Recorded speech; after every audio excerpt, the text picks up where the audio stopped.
SSC 27 এবং 28 batch তোমরা যারা মানবিকে আসছো তাদের আমি পরিণতি ও নাগরিকতা এক অধ্যায় নিয়ে আলোচনা করছিলাম। তো সেইখানে আমাদের রাষ্ট্র নিয়ে আলোচনা করা বাকি ছিল।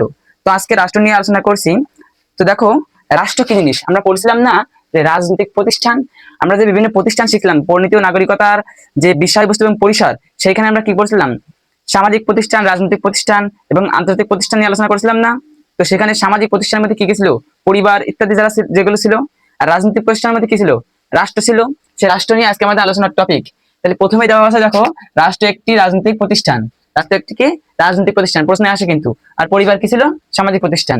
তো রাষ্ট্রটা কি, রাষ্ট্রটাকে আমরা রাষ্ট্র বলতে কি বুঝি, আমরা রাষ্ট্র বলতে একটা দেশ ও একটা দেশ এটা বুঝি।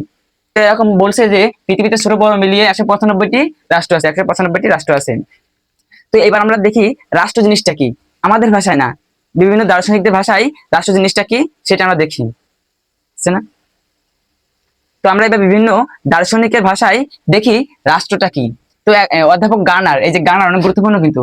অধ্যাপক গার্নার বলেছেন যে সুনির্দিষ্ট ভূখণ্ডে, তার মানে কি, একটা রাষ্ট্র হতে গেলে কি লাগবে, স্থান, ভূখণ্ড লাগবে।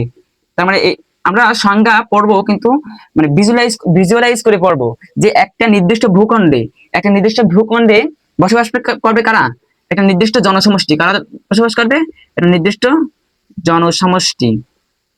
তাহলে একটা নির্দিষ্ট জনসমষ্টি একটা নির্দিষ্ট ভূখণ্ডে বা অঞ্চলে নির্দিষ্ট জনবসতি বসবাস করবে এবং এদের পরিচালিত করবে কে, একটা সরকার বা একটা ব্যবস্থায় তারা পরিচালিত করবে এবং তারা কি থাকবে, স্বাধীন থাকবে, অর্থাৎ সার্বভৌম থাকবে। তাহলে এখানে যদি আমরা সূত্র বলি, সুনির্দিষ্ট ভূখণ্ডে স্থায়ীভাবে বসবাস করি, সুসংগঠিত সরকারের প্রতি স্বভাবগতভাবে আনুগত্যশীল, বহিঃশত্রুর নিয়ন্ত্রণ হতে মুক্ত স্বাধীন জনসমষ্টিকে রাষ্ট্র বলে। তাহলে এখান থেকে কি বোঝা যাচ্ছে, যে একটা নির্দিষ্ট অঞ্চলে বা নির্দিষ্ট ভূখণ্ডে বসবাসকারী নির্দিষ্ট জনসমষ্টি যারা একটা সুনির্দিষ্ট সরকার দ্বারা পরিচালিত হয় এবং যারা স্বাধীন, এভাবে তোমরা সংজ্ঞা বলতে পারো। আর যদি বলে অধ্যাপক গার্নারের দেওয়া সংজ্ঞাটা লিখো, তখন এটা লিখতে হবে যে অধ্যাপক গার্নার বলেন সুনির্দিষ্ট ভূখণ্ডে স্থায়ীভাবে বসবাসকারী সুসংগঠিত সরকারের প্রতি স্বভাবগতভাবে আনুগত্যশীল। তো রাষ্ট্র সংজ্ঞা থেকে আমরা কি পাই, যে সুনির্দিষ্ট ভূখণ্ড, এটা একটা ভূখণ্ড পাচ্ছি। আর কি পাচ্ছি, সুসংগঠিত সরকারের প্রতি স্বভাবজাত ভাবে আনুগত্যশীল, তার মানে সরকার পাচ্ছি। কি পাচ্ছি, সরকার পাচ্ছি।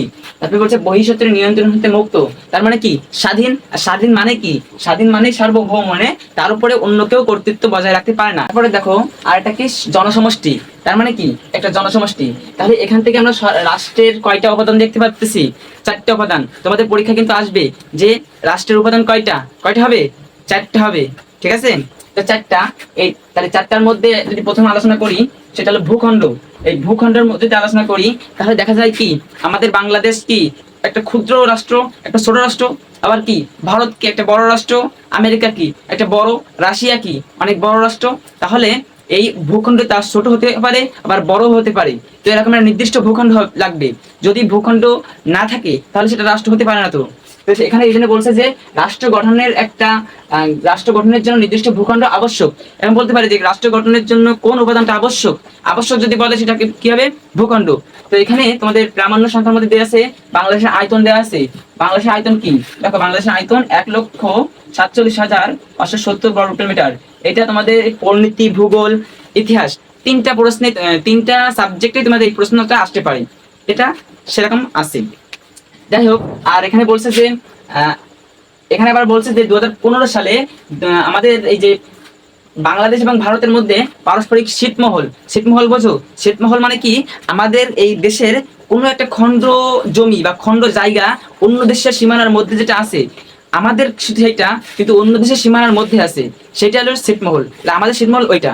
তো ওই ছিটমহল ভারতের ছিটমহল আমাদের এখানে ছিল, আমাদের এখানকার ছিটমহল ওখানে আছে। তো এই ছিটমহল আমরা বিনিময় করছি 2015 সালে।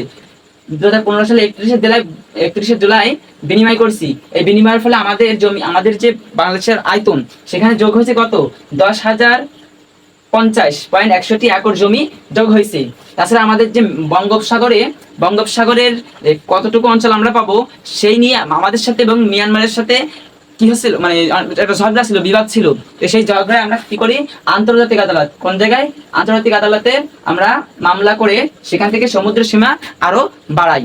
এটা আমাদের নির্দিষ্ট ভূখণ্ডের এসে বর্ণনা। তারপরে আমরা দেখতেছি কি জনসমষ্টি। তাহলে রাষ্ট্রের আরেকটা গুরুত্বপূর্ণ উপাদান কি, জনসমষ্টি। তাহলে একটা দেশ, এক এক দেশের এক এক রকম জনসমষ্টি হয়, এক এক দেশে কি হয়, এক এক রকম জনসমষ্টি। তো এই জনসমষ্টি আমাদের বাংলাদেশের জনসমষ্টি এখানে 2022 সালের অনুযায়ী বাংলাদেশের জনসমষ্টি কত, 16.5 কোটি। কিন্তু এখন আরো বাড়ছে, এখন প্রায় 20 কোটি হয়ে গেছে, প্রায় 20 কোটি, 18 কোটি, 19 কোটি, 20 কোটি, ম্যাক্সিমাম 20 কোটি এরকম হবে।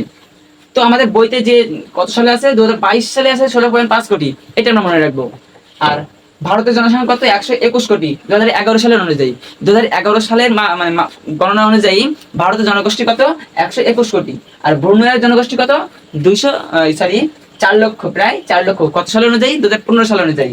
এবার কিন্তু রাষ্ট্রবিজ্ঞানের এখানে বলছে যে রাষ্ট্রের জনসংখ্যা যতগুলো, তত অনুযায়ী রাষ্ট্রের ভূখণ্ড ততখানি অনুযায়ী জনসমষ্টি থাকা আবশ্যক। তো আমরা জনসমষ্টি সম্পর্কে আলোচনা করলাম। তা আমাদের এত সবকিছু মনে না রাখলে আমাদের মনে রাখতে হবে যে রাষ্ট্রের গঠনের 4টে উপাদান, 4টার মধ্যে একটা হলো নির্দিষ্ট ভূখণ্ড যেটা আবশ্যক, তারপর আরেকটা হচ্ছে জনসমষ্টি। জনসমষ্টি না হলে সে জায়গাটা আমরা নিয়ে কি করবো, গ্রিনল্যান্ড যেখানে বরফাচ্ছন্ন, যেটা ডেনমার্কের অধীনে আছে, ওখানে কি কোনো মানে ওখানে জনসংখ্যা থাকে না, এই জন্য সেটা কিন্তু রাষ্ট্র হয়নি। রাষ্ট্র গঠন হতে গেলে 4টা উপাদানই প্রয়োজন, কিন্তু আবশ্যক উপাদান কোনটা, নির্দিষ্ট ভূখণ্ড। এখন নির্দিষ্ট ভূখণ্ডের পরে আমরা যদি দেখি, সেটা পরে কি আছে,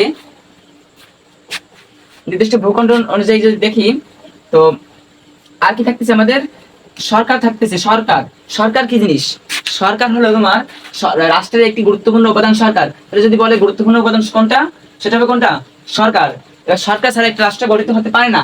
তো এই সরকারটা কি, সরকারটা রাষ্ট্র, সরকার তাদেরকে বলা হয় যারা একটা রাষ্ট্রকে পরিচালনা করে, সার্বিক একটা পরিচালনা যে করে, সেটা তারাই হলো সরকার।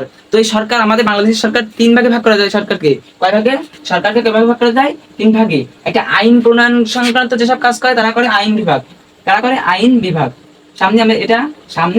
সামনের অধ্যায়ে এগুলো আমরা বিস্তারিত আলোচনা করবো। এখন শুধু কোর পয়েন্টগুলো আলোচনা করতেছি।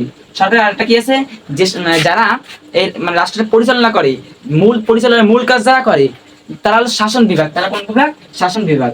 শাসন বিভাগের আরেকটা নাম কি ভাইয়া, নির্বাহী বিভাগ। শাসন বা নির্বাহী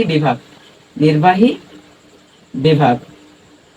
আরেকটা দেখো, এই শাসন বিভাগ শাসন করবে এবং এদের জবাবদিহি করবে কারা, আইন বিভাগ। এবং এই আইন বিভাগে যেসব আইন প্রণয়ন করা হয়েছে, সেসব আইন সঠিকভাবে মানা হচ্ছে কিনা, সেগুলো দেখবে কিনা, বিচার বিভাগ। সেগুলো কোনটা, বিচার বিভাগ। তাহলে আমরা সরকার সম্পর্কে আলোচনা করছি। এখানে লেখা আছে দেখো, বাংলা। আবার এই যে দেশভেদে, বিভিন্ন রাষ্ট্রভেদে সরকারের ধরন পাল্টায় যায়। যেমন বাংলাদেশের সংসদীয় সরকার, অর্থাৎ সংসদের মাধ্যমে আমাদের বাংলাদেশের শাসন ব্যবস্থা চলে। আর মার্কিন যুক্তরাষ্ট্র অর্থাৎ ইউএসএ কে রাষ্ট্রপতি শাসিত সরকার ব্যবস্থা, অর্থাৎ সেখানে রাষ্ট্রপতি শাসন করে, কিন্তু সংসদীয় সরকার ব্যবস্থায় প্রধানমন্ত্রী শাসন করে। প্রধানমন্ত্রীর ক্ষমতা বেশি হয়। যেমন আমাদের এখানে প্রধানমন্ত্রী সবকিছু করে, রাষ্ট্রপতি কিন্তু সবকিছু করে না। রাষ্ট্রপতি শুধু মুখ্য গৌণ ভূমিকা পালন করে, ঠিক আছে। তো সরকার বুঝলাম, সরকারের পর আছে সার্বভৌমত্ব। এখানে একটা প্রশ্ন আসবে তোমাদের যে কোনো একটা পরীক্ষা, অর্ধবার্ষিক, বার্ষিক, টেস্ট অথবা মূল পরীক্ষা। এখান থেকে প্রশ্ন করতে হলে প্রশ্ন করে কি, রাষ্ট্রের চরম, পরম ও সর্বোচ্চ ক্ষমতা কোনটা। তাহলে এখানে রাষ্ট্রের সার্বভৌম কি রাষ্ট্রের চরম, পরম কি সর্বোচ্চ ক্ষমতা। প্রশ্নে আসে রাষ্ট্রের চরম, পরম ও সর্বোচ্চ ক্ষমতা কোনটা, সেটা হবে কি, সার্বভৌমত্ব। কারণ দেখো, একটা রাষ্ট্রে একই জাতি আছে, একই জনগোষ্ঠী আছে, তারপরে কি স্থান আছে, আবার ভূখণ্ড আছে, আবার সরকারও আছে, কিন্তু সার্বভৌমত্ব না থাকলে সেটা ইউজলেস হয়ে যাবে। সার্বভৌমত্ব মানে স্বাধীনতা। যদি তুমি অপরের কথাই যদি মানতে, অন্য মানুষ যা বলবে সেটা যদি তোমার শুনতে হয়, তাহলে তোমাদের রাষ্ট্র হলে কি করে, সেটা রাষ্ট্র হবে স্বাধীন। রাষ্ট্র কি হওয়া লাগবে, সেটা স্বাধীন হওয়া লাগবে। স্বাধীন মানে সার্বভৌম হওয়া লাগবে, সার্বভৌমত্ব। এখানে তয়জাগুলো দিয়ে যাও, সার্বভৌমত্ব। এখন আরেকটা কি গুরুত্বপূর্ণ ও অত্যাবশ্যকীয় উপাদান, এটা এই সার্বভৌমত্ব দুই দিক থেকে সার্বভৌমত্ব আলোচনা করা হয়। এক সার্বভৌমত্ব মানে স্বাধীন। এখন স্বাধীন দুইটা ভাবে, একটা হলো ব্যাপক অর্থে, একটা ব্যাপকত্ব, আর একটা হলো অভ্যন্তরীণ, সরি, একটা হলো অভ্যন্তরীণ সার্বভৌমত্ব, একটা বাহ্যিক সার্বভৌমত্ব। একটা অভ্যন্তরীণ আর একটা বাহ্যিক সার্বভৌমত্ব। অভ্যন্তরীণ কোনটা? যে আমাদের দেশের মধ্যে একটা মানুষ আর এক মানুষ হতে স্বাধীন, একটা মানুষের মন মতো সে চলবে, মানে অপরকে মন মতো সে চলবে, অধিকার ভোগ করবে, অন্য মানুষ হতে সে স্বাধীন।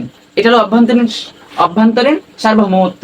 আর বাহ্যিক সার্বভৌমত্ব হলো একটা দেশ, মানে আমাদের বাংলাদেশটা অন্য দেশ হতে স্বাধীন, অন্য দেশের কোনো মানুষ অথবা অন্য দেশের কোনো সেনাবাহিনী আমাদের দেশে মিলিটারি হস্তক্ষেপ করতে পারবে না, আমাদেরকে বিনা কারণে কোনো কিছু ট্রিট করতে পারবে না।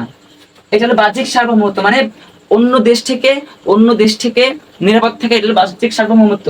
আর অভ্যন্তরীণ সার্বভৌমত্ব কোনটা? নিজের দেশের মধ্যে। এই যে দেখো, অভ্যন্তরীণ সার্বভৌমত্বের সাহায্যে রাষ্ট্র দেশের অভ্যন্তরে অর্থাৎ দেশের মধ্যে বিভিন্ন আদেশ নির্দেশ জারির মাধ্যমে ব্যক্তি ও সংস্থার উপর কর্তৃত্ব করে। অর্থাৎ অভ্যন্তরীণ সার্বভৌমত্ব মানে কি? সার্বভৌমত্ব বলতে কর্তৃত্ব বোঝায় যে রাষ্ট্রের যে প্রধানমন্ত্রী বা রাষ্ট্রের যে সরকার আছে, তারা নাগরিকদেরকে এই পথে নিয়ে যাবে, অর্থাৎ নাগরিকদেরকে কি করবে? নাগরিকদের উপর আদেশ নির্দেশ জারি করবে, ভবিষ্যতের নিয়ন্ত্রণ হতে মুক্ত। তার মানে কি? সে স্বাধীন। আর সরকারের প্রতি আনুগত্যশীল মানে কি? এখানে সরকার আছে, তাহলে জারি করবে কোন স্বাধীনতায়? অভ্যন্তরীণ স্বাধীনতায়, অর্থাৎ অভ্যন্তরীণ সার্বভৌমত্বেই। আর বাহ্যিক সার্বভৌমত্ব তো বললাম যে অন্যদিকে বাহ্যিক সার্বভৌমত্বের মাধ্যমে রাষ্ট্র বহিঃশক্তির অর্থাৎ অন্য দেশের বা অন্য কোনো শক্তির নিয়ন্ত্রণ হতে দেশকে মুক্ত রাখে। তাহলে আমরা রাষ্ট্রের যে উপাদানগুলো, এগুলো নিয়ে আলোচনা করি।